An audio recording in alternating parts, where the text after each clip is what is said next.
माँ तू सबसे प्यारी है, माँ तू जग में न्यारी है।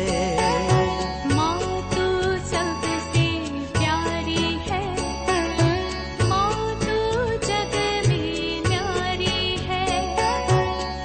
अपने आंचल में रखना, अपने आंचल में रखना।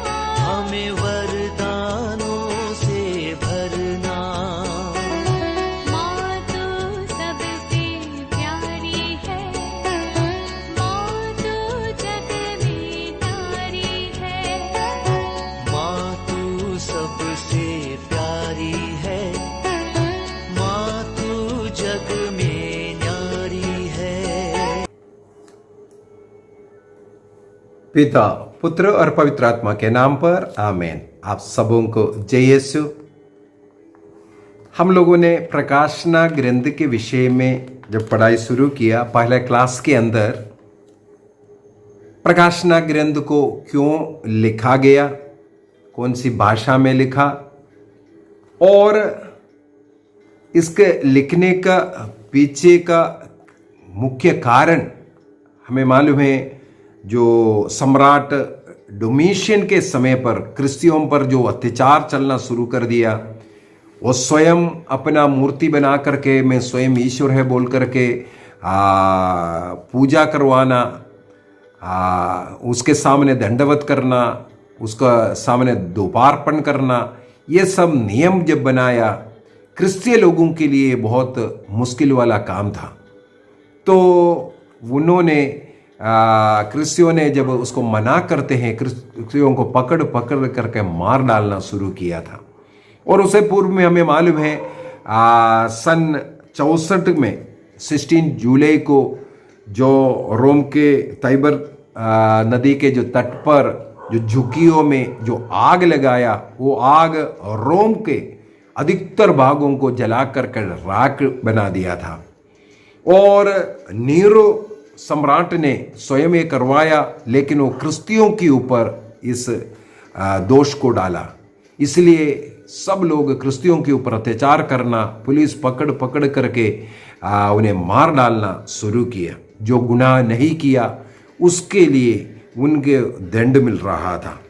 और आगे चल करके जब सिविल वार हुआ, और सिविल वार के बाद हम लोगों ने मनन चिंतन किया था, वेस्पियन सम्राट बनकर के जब आया, तब सिविल वार को थोड़ा सा रुकवाया।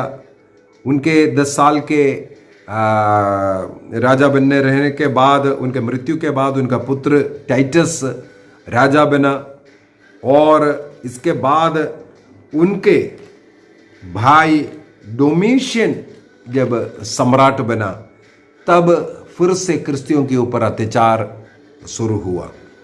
आज के क्लास में केवल डोमिशियन के विषय में बोल करके हम खत्म करना नहीं चाहते हैं, और प्रकाशना ग्रंथ को सही रूप से समझने के लिए उस समय पर जो रोम की अवस्था को, रोमन देवी देवताओं के विषय में, और रोम में जो राजाओं का पूजा, सम्राटों की पूजा, उनका मंदिर बनना, ये सबको जानना भी थोड़ा, इतिहास में जानना भी थोड़ा ज़रूरी है। तो आज के क्लास में विशेष रूप से मैं जानना चाहूँगा रोम में किस प्रकार ये राजाओं का आराधना, सम्राटों का आराधना शुरू हुआ, ये कब से शुरू हुआ। हाँ, ये हम लोगों ने कल के पिछले क्लास में मनन चिंतन किया। नीरो यदि व्यर्थ अभिमान में एक पागल व्यक्ति था, तो डोमिशियन एक चौधराई के साथ बुराई करने में एक शैतानी स्वभाव वाला व्यक्ति था। स्वयं ईश्वर बोल करके घोषणा करना और पूजा करवाना, ये सब। लेकिन नीरो या डोमिशियन इस प्रकार स्वयं ईश्वर है बोल करके घोषणा करने के अनेकों वर्ष पहले से ही रोम में इस प्रकार का एक प्रथा चल करके आ रहा था। आज क्रिश्चियों को जो अत्याचार शुरू हुआ, अत्याचार सहना पड़ रहा है, इसके पीछे क्रिस्तीय धर्म ईसा मसीह के आगमन के पहले से ही रोम में राजाओं का पूजा चलता था। उसके शुरुआत में हम लोग थोड़ा जाना जरूरी है। उसके लिए रोमन साम्राज्य के विषय में थोड़ा सा पढ़ना भी जानना भी जरूरी है। रोमन साम्राज्य यूफ्रेटिस नदी से लेकर के अटलांटिक समुद्र तक, यूफ्रेटिस नदी से अटलांटिक समुद्र तक और ब्रिटेन से इथियोपिया तक 3 महाद्वीपों में फैला हुआ था। तो रोमन साम्राज्य केवल आज जो दिख रहा है जो इटली रोम वो नहीं, रोमन साम्राज्य 3 महाद्वीपों में फैला हुआ एक विशाल संसार के सबसे बड़ा साम्राज्य था। और उसका सम्राट का मतलब हो गया, उसका राजा का मतलब हो गया बहुत ही इस संसार का सबसे शक्तिशाली व्यक्ति। इतने 3 कॉन्टिनेंटों में, महाद्वीपों में फैला हुआ इस देश को चलाना इतना आसान भी नहीं था। इसलिए उसको डिवाइड कर करके किसी सेनाध्यक्ष के नियंत्रण में ऐसा ऐसा कर करके ये जो सम्राट रोम में रह करके पूरे संसार के ऊपर अधिपति के रूप में ये रहता था। और इस पूरे देशों को एकजुट बांध कर रखने के लिए इन सम्राटों के दिमाग में आया हुआ एक छोटा सा षड्यंत्र है, एक तरीका बोल सकता है, देशभक्ति का एक डोंग रचना शुरू किया। देशभक्ति के नाम पर लोगों को देश के लिए पूर्ण रूप से समर्पित होना, देश के लिए मर मिटना, राजाओं के वाक्यों को ईश्वर का वचन बोल करके स्वीकार करना और राजा के नाम पर अन्य लोगों को मारना, ये सब करना शुरू किया। लोगों के मन में देशभक्ति का एक विष इन सम्राटों ने ऐसा भर करके दिया, रोमन सम्राट के नाम पर, रोमन साम्राज्य के नाम पर लोग कांपना शुरू किया और भय भक्ति के साथ लोग उस साम्राज्य को देखना भी शुरू किया।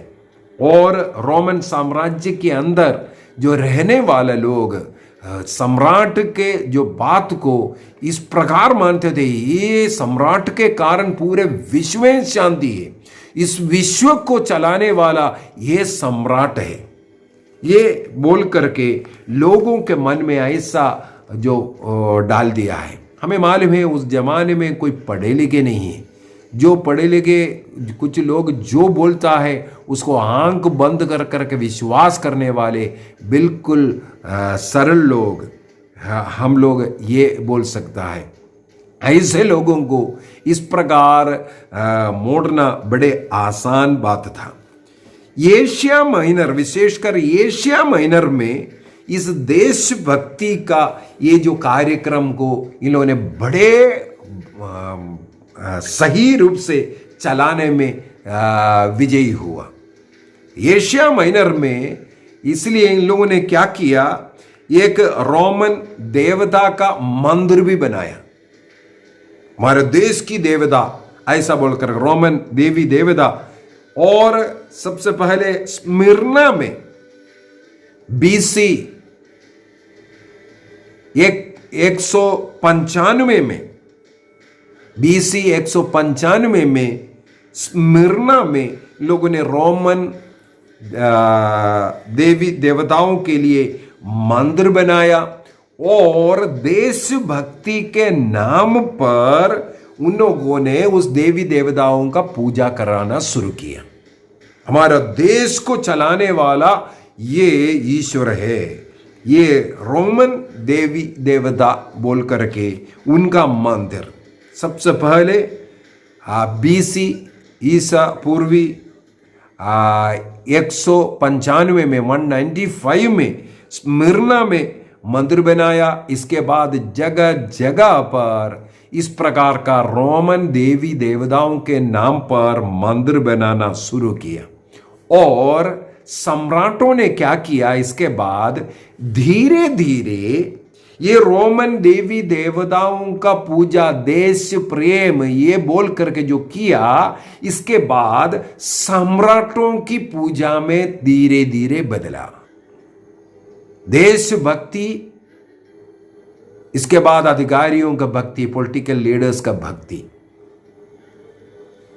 सम्राटों का नाम, जहां कहीं भी सम्राट जाएगा उनका नारा लगाना, उनका भक्ति, उनके लिए लोग उनके पीछे पड़ना, जहां कहीं भी जाएगा उनका जय जयकार करवाने वाले लोग। इस प्रकार जा करके धीरे धीरे सम्राटों की पूजा शुरू हुआ। देशभक्ति, अधिकारियों की भक्ति में, नेताओं की भक्ति में, राजा की भक्ति में, आराधना में धीरे धीरे बदला। इसके बाद हम लोग देखते हैं सम्राट जूलियस सीसर की हत्या हुआ। रोमन सेनेट के अंदर ही उनको चाकू मार करके उनकी हत्या किया। जूलियस सीसर द ग्रेट बहुत बड़ा महान सम्राट था। रोमन साम्राज्य को एक अच्छा रूप देने वाला, कई देशों पर लड़ाई लड़ करके विजय प्राप्त कर रोमन साम्राज्य को विस्तृत करने वाला उस महान जूलियस सीसर सम्राट को उनके रोमन सेनेट के अंदर ही मार डाला। कब हुआ? 15 मार्च 44 में हुआ, बीसी ईसा पूर्वी 15 मार्च 44 में सम्राट जूलियस सीसर को मार डाला था। उनके मृत्यु के बाद उनके आदर में रोमन सेनेट ने उनके लिए एक मंदिर बनाया उनके नाम पर। अभी सम्राटों का मंदिर बनाना यहां शुरू हुआ। उन्होंने स्वयं नहीं बनाया, लेकिन रोमन जो सेनेट ने यह निर्णय किया, हमारा इस सम्राट का याद करने के लिए, उनके भक्ति के लिए उनके नाम पर एक मंदिर बनाए। और धीरे धीरे उस मंदिर में जूलियस सीसर का पूजा करना शुरू किया। और साथ ही साथ उनके मृत्यु के साथ वहां पर सिविल वार एकदम शुरू हुआ था। यह सिविल वार अनेकों लोगों का मृत्यु का कारण बना और अनेकों नेता लोग देश प्रेम का नारा और सम्राटों के नारा लगा करके सब कोशिश किया। आखिर में हम लोग देखते हैं एक सम्राट ऑक्टेवियन जूलियस सीसर के मृत्यु के बाद देश में सिविल वार को रुकाने का प्रयत्न किया सम्राट ऑक्टेवियन ने, और जल्दी उसमें सफलता भी प्राप्त किया, सिविल वार को रुकवाया। इसलिए रोमन सेनेट ने उसको एक स्थान दिया, वो था अगस्तस नाम दे करके। ये एक ईश्वरीय पदवी था, ईश्वर के बराबर का पदवी इस ऑक्टेवियन को दिया। धीरे सब लोग उनकी पूजा करना शुरू किया। सम्राट जिंदा है क्योंकि सिविल वार से देश को बचाया और देश का विस्तृति और फलपुष्टि ला रहा है, ये सब बोल करके रोमन जो सेनेट ने उनको जब अगस्तस जो टाइटल दिया, उसके द्वारा इनके नाम पर अनेकों जगहों पर मंदिर बनाना शुरू किया और राजा स्वयं उनकी पूजा के लिए आज्ञा दिया। इस प्रकार राजाओं का, सम्राटों का पूजा शुरू हुआ था। हमें मालूम है यही अगस्तस ईसा मसीह का, यदि मत्ती का सुसमाचार अध्याय 2 वाक्य 1 से अगर हम पढ़ेंगे, वहां पर हम लोग मिलता है ईसा मसीह के जन्म के समय पर अगस्तस सीसर के विषय में। यही तो अगस्तस सीसर, ये अगस्तस सीसर एडी 14 तक सम्राट बनकर के रहा था। तो अपने लिए अनेकों जगहों पर मंदिर बनवाया, स्वयं ईश्वर है बोल करके, और सेनेट भी, रोमन सेनेट भी इसके लिए सहमति दिया, और इस प्रकार राजाओं का आराधना वहां पर शुरू हुआ था। 14 में इनकी मृत्यु के बाद टाइबेरियस सम्राट बनकर के आया, लेकिन टाइबेरियस ने इस राजाओं की आराधना नहीं चाहा और उन्होंने एकदम मना किया, मेरा कोई मूर्ति नहीं बनना है, मेरा कोई मंदिर नहीं बनना चाहिए। लेकिन हमें मालूम है जूलियस सीसर का और ये अगस्तस सीसर का ऑलरेडी मंदिर वगैरह सब बना हुआ था, लोग उनकी पूजा आराधना करते थे, लेकिन टाइबेरियस ने इसके लिए मना किया। ईसा मसीह के मृत्यु तक टाइबेरियस का ही शासन चलता था। एडी 37 में इनका मृत्यु हुआ। इनकी मृत्यु के बाद कैलिगुला एडी 37 में सम्राट बनकर के आया, रोमन सम्राट बनकर के, और कैलिगुला ने अपने को ईश्वर के पद में रख करके लोगों से आग्रह किया, मेरी ही पूजा होना चाहिए, रोम में मेरा ही पूजा होना चाहिए। तो सम्राट का, राजा का पूजा करवाने वाला कैलिगुला ने एक और कार्य करने का प्रयत्न किया। यरूशलेम में जब मंदिर है, यहूदियों का जो मंदिर, इन्होंने, कैलिगुला ने कोशिश किया अपना मूर्ति यरूशलेम मंदिर में भी स्थापित हो, और उस यरूशलेम मंदिर में याहवे का, ईश्वर का, सत्य ईश्वर का नहीं बल्कि सम्राट कैलिगुला का पूजा हो। लेकिन उनका वो षड्यंत्र नहीं हो पाया। यरूशलेम मंदिर के अंदर उनका मूर्ति नहीं लगाया था, लेकिन उन्होंने आग्रह किया था, उन्होंने कोशिश भी किया था। उनका मृत्यु एडी 41 में हुआ, और 41 से 54 तक जो राजा बनकर के आया क्लाउडियस ने एक अच्छा कार्य ये किया है, उन्होंने एक राजाज्ञा निकाल करके जितने भी राजाओं की पूजा चल रहा है, राजाओं की आराधना चल रहा है, उसको मना किया था। तो 54 तक उन्होंने उसका राजाज्ञा द्वारा मना किया। इसके बाद 54 में जिस राजा सम्राट के विषय में हमने पिछले फर्स्ट क्लास में ही मनन चिंतन किया, नीरो सम्राट बन करके आया। ये अपना पद को मैं ईश्वर कर करके उन्होंने नहीं कहते हैं, ईश्वर के समान मेरा पूजा करो कर करके नहीं बोलते हैं, लेकिन वो एक अहंकारी व्यक्ति था, घमंडी व्यक्ति था। इस प्रकार वो अहंकार से भरा हुआ एक पागल कहते हैं उनसे, और उस पागलपन के अंदर हमें मालूम है वो सबके ऊपर दिखने के लिए वो किसी भी हद तक जा सकता था। इसीलिए रोम नगरी में आग लगाया और वो ईसाइयों के ऊपर भी डाल करके, इस प्रकार फिर से सिविल वार रोम में शुरू होने का कारण ये नेरो है। उनका आत्महत्या, क्योंकि सिविल वार शुरू हुआ, अनेकों लोग उनके खिलाफ हुआ, इसलिए उन्होंने स्वयं खुदकुशी किया 68 में।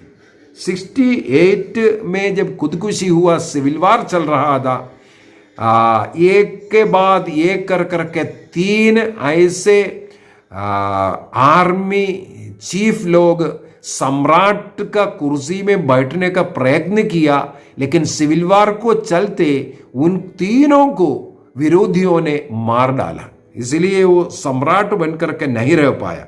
लेकिन अगला चौथा व्यक्ति जो वेस्पियन, इसमें सफलता प्राप्त किया।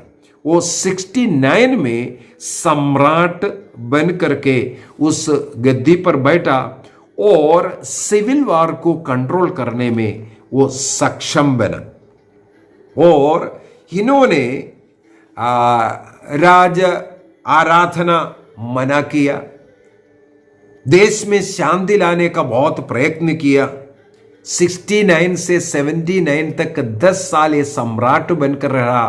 रोमन साम्राज्य को और शक्तिशाली बनाने का कार्य इन्होंने जरूर किया। इस प्रकार उस समय पर कलीसिया के ऊपर उतना अधिक अत्याचार नहीं हुआ, क्योंकि वह सब धर्मों को आदर सम्मान से देख रहा था। उनके मृत्यु के बाद 79 में उनका पुत्र टाइटस सम्राट बनकर के आया, और केवल वो 2 साल ही सम्राट बनकर के रहा। उनका अकाल मृत्यु हुआ, और उनके मृत्यु के साथ उनका भाई डोमिशियन 81 में राजा सम्राट बनकर के आया। अपने पिता के समान या भाई के समान नहीं था, लेकिन सम्राट डोमिशियन अपने को ईश्वर के समान बोलकर रोमन साम्राज्य को एकजुट जोड़ने के लिए राज पूजा जरूरी है, सम्राटों की पूजा जरूरी है, यह विश्वास करता था। इस प्रकार वो पुनः रोमन साम्राज्य में राजाओं का मूर्ति बनवाना, मंदिर बनवाना और उनकी पूजा के लिए आज्ञा दिया।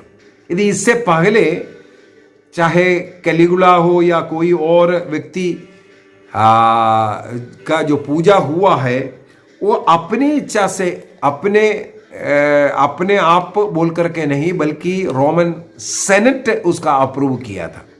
लेकिन डोमिशियन के विषय में कहते हैं इस रोमन सेनेट भी इनको ईश्वर का पद नहीं दिया था, लेकिन वो स्वयं अपने को ईश्वर बोलते हुए अपना मंदिर बनाने का आदेश दिया।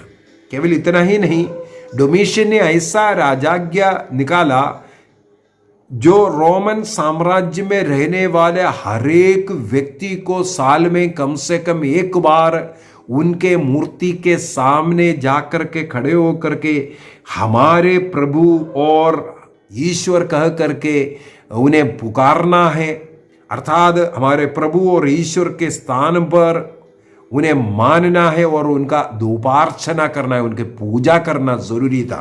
वो रोमन साम्राज्य के किसी अधिकारी के सामने ही इस प्रकार का कार्य करना है। इसका मतलब है पूरे वर्ष में उनके मंदिर में इस प्रकार का पूजा अर्चना अधिकारियों के देखरेख में चलता था, और लोगों को ये अपने मुंह से स्वीकार करना जरूरी है ये सम्राट हमारा प्रभु है और हमारा ईश्वर है, ये स्वीकार करना जरूरी था।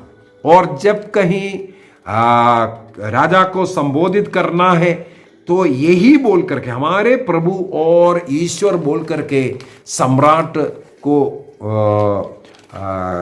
बुलाना, संबोधित करना जरूरी था। तो डोमिशियन ने केवल इतना नहीं, उन्होंने जो कुछ राजपत्र जो लिख करके भेजते हैं उसके अंदर यही लिखता है, प्रभु और ईश्वर, सम्राट डोमिशियन की आज्ञा बोल करके वो लिखता था। स्वयं प्रभु है और ईश्वर है, और मूर्ति के सामने जाना और पूजा अर्चना करना जरूरी था, एक नियम बना दिया था। इसीलिए क्रिश्चियन लोग, ईसाई लोग जो सच्चा ईश्वर की, एकमात्र ईश्वर की पूजा करने वाले लोग इस प्रकार राजा की आराधना नहीं कर सकता था। क्रिश्चियन लोगों के लिए हमारा प्रभु, हमारा ईश्वर केवल ईसा मसीह था। ईसा मसीह को मेरे प्रभु, मेरे ईश्वर कह करके पुकारने वाले क्रिश्चियन लोग राजा के मूर्ति के सामने मेरा प्रभु, मेरा ईश्वर बोल नहीं सकता था। इसीलिए क्रिश्चियों के ऊपर रोम में सतावट शुरू हुआ। जो लोग उस मूर्ति के सामने ये नहीं बोलता है, उन्हें ईश निंदक और देशद्रोही का मुकदमा चला करके उन्हें मार डालता था। जो राजा के मूर्ति के सामने मेरे प्रभु, मेरे ईश्वर कह करके उनकी आराधना नहीं करता, धूपार्पण नहीं करता है, उन्हें यीशु निंदक कहता था और उन्हें राजद्रोही कहता था। इस प्रकार प्राण दंड का सजा उन्हें मिलता था। तो क्रिस्तियों के ऊपर इस समय पर बहुत अत्याचार चल रहा था। विशेषकर मैंने कहा एशिया माइनर में बहुत स्ट्रिक्टली चल रहा था। वहाँ के लोग इसके ऊपर बहुत अमल करने के लिए कोशिश कर रहा था। इसलिए एशिया माइनर में रहने वाले क्रिस्तियों को बहुत सारे कष्ट झेलना पड़ रहा था। अनेकों लोग, चलो हम तो सत्य ईश्वर की ही पूजा कर रहे हैं, एक बार इनको दिखाने के लिए ऐसा बोलेंगे बोलकर के समझौता करना शुरू किया। कई लोग क्रिश्चियन धर्म को छोड़ना शुरू किया। लेकिन उससे भी बढ़कर के लोग, हम इस प्रकार समझौता नहीं करेंगे, एकमात्र ईश्वर मेरा प्रभु है ईसा मसीह बोल करके मरने के लिए भी तैयार हुआ। इस प्रकार के कष्ट पीड़ा डोमिशियन के समय पर जब चल रहा था, हमें मालूम है अनेकों लोगों का हत्या हुआ। चाहे जो हमारे 12 शिष्य लोग हैं या अन्य जो 72 शिष्य लोग हैं, जो ईसाई धर्म में जितने भी ऐसा अगुआ लोग हैं, और अनेकों संत लोग वहां पर शहीद होता हुआ हम लोगों को मिलते हैं। अनेकों लोग मरने में ही वो तैयार हुआ। उसके पीछे के एक और कारण था, ईसा मसीह अभी जल्दी आने वाला है, हमें बचाएगा, ये सोच करके अनेकों लोग अड़ी रहे। अनेकों लोग अभी तक मसीह क्यों नहीं आया, हमें क्यों नहीं बचा रहा है, जल्दी आने वाला है, ये बोला है, ये सिखाया है। कई जगहों पर हम लोगों को संत पौलुस का पत्र के अंदर भी ये लिखा हुआ मिलता है, वो जल्दी आने वाला है। तो आदिम कलीसिया के अंदर ऐसा भी एक गलत धारणा था, बस यूं ही अभी 1 साल के अंदर ही ईसा मसीह दोबारा आ रहा है, अपना राज्य, स्वर्ग राज्य संसार में होने वाला है, स्थापित करने वाला है। ये सोच करके भी अनेकों लोग मरने के लिए तैयार हुआ, हम ऐसा पूजा नहीं करेंगे बोल करके कई लोग फिर समझौता कर रहे हैं। इस प्रकार के जो अवसर पर इन लोगों को हिम्मत देने के लिए और उनको सत्य वचन सिखाने के लिए संत योहन ने ये पत्र लिखा है, प्रकाशना ग्रंथ।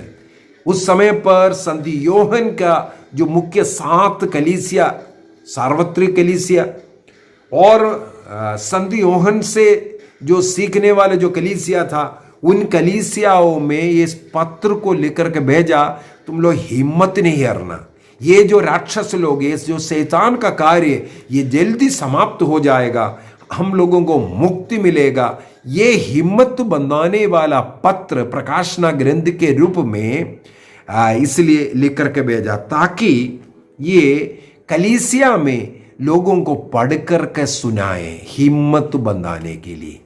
तो आज हम लोगों ने ये सीखा है कि राजाओं की आराधना किस प्रकार रोम साम्राज्य में शुरू हुआ था, और ये राज्य आज्ञा के अनुसार राजाओं का पूजा करना, मूर्ति बनाना, मंदिर बनाना, और उसके सामने क्रिश्चियन लोग दंडवत नहीं किया, इसलिए उनके ऊपर अत्याचार, और ऐसा अत्याचार सहने वाले कलीसिया को हिम्मत बांधने के लिए प्रकाशना ग्रंथ का किताब बनाया और ये पत्र के रूप में भेज करके दिया था, पढ़ने के लिए, हिम्मत बंधाने के लिए, शक्ति देने के लिए, ताकि उनके साथ सहन करने वाला योहन जिस प्रकार सहन कर रहा है, उसी प्रकार तुम भी हिम्मत मत हारो, सहन कर लो, ये बता करके देने के लिए ये प्रकाशना ग्रंथ ये किताब लिखा था।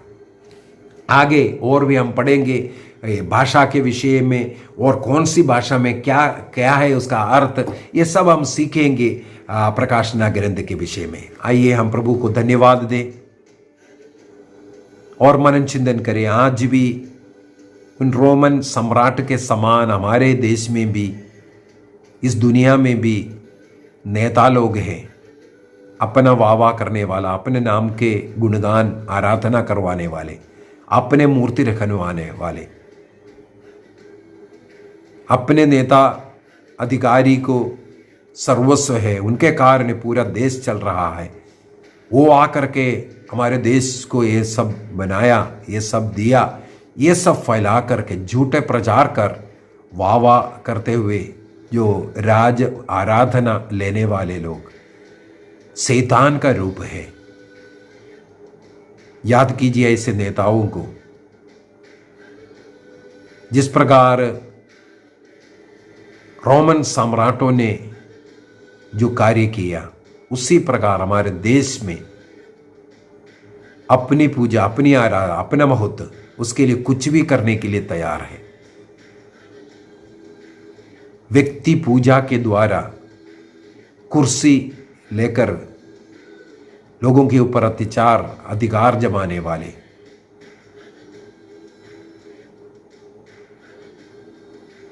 याद कीजिए, उनको समर्पित कीजिए, उनके लिए प्रार्थना कीजिए, उन लोगों का मन परिवर्तन के लिए प्रार्थना करें। रिलीजन के नाम पर आपस में बांट रहा है, आपस में लड़ा रहा है। किसी रिलीजन को मैं बचाऊंगा, मेरे द्वारा बच रहा है, ऐसा प्रचार कर अन्य लोगों को दुश्मन दिखाने वाले, ऐसे लोगों का मन परिवर्तन के लिए प्रार्थना करें। देश में सब लोग भाई भाई के रूप में रह पाए, मसीह के द्वारा सबों को मुक्ति मिल सके। पिता, पुत्र और पवित्र आत्मा के नाम पर आमीन। आप सबों को जय यीशु।